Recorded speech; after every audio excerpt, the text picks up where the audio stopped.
It's the story of a brand which across 130 years and under 5 different bosses has preserved its independence and unique spirit.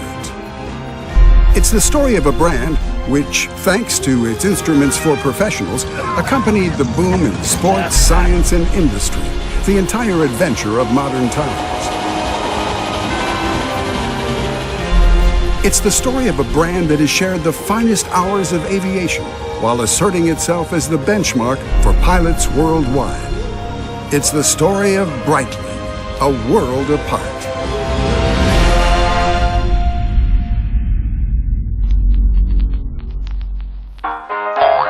It all began in 1884.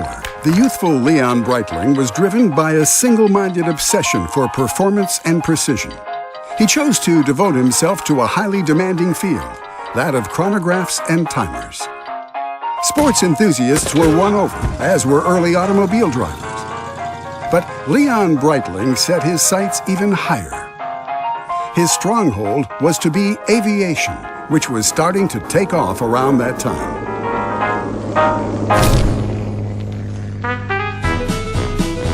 When the wristwatch emerged, Breitling was one of the pioneers. To improve performance, the brand innovated by separating the chronograph controls from those of the watch. This marked the birth of the first independent push piece, followed by the second push piece. It was at last possible to add up several successive times. Breitling invented the face of the modern chronograph that was soon picked up by competitors and has remained in place ever since. Meanwhile, the brand found its place in aircraft cockpits with its famous onboard chronographs that were to equip Royal Air Force fighter planes during World War II.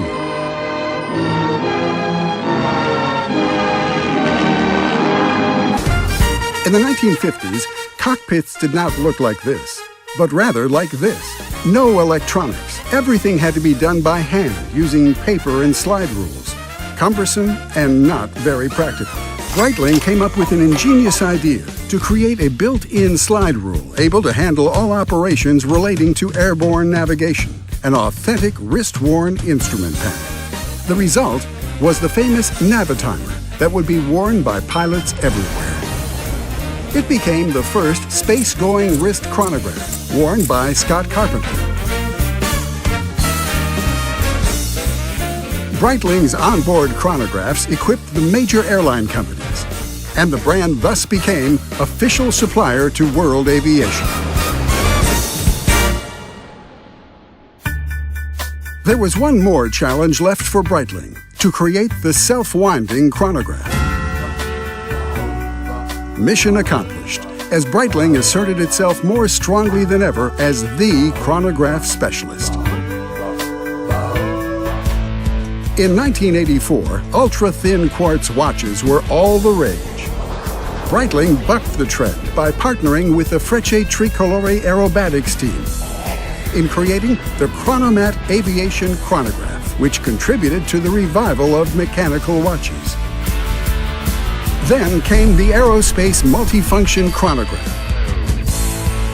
and the Emergency, the first wristwatch with a built-in distress transmitter.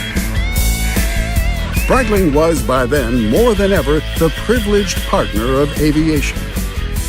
But the sky still held a further challenge, the first non-stop, round-the-world balloon flight, duly accomplished by Breitling Orbiter 3.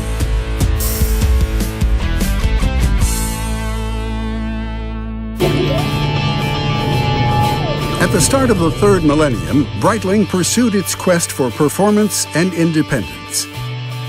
It became the world's only major brand to have all its movements chronometer certified, the highest benchmark in terms of precision and reliability.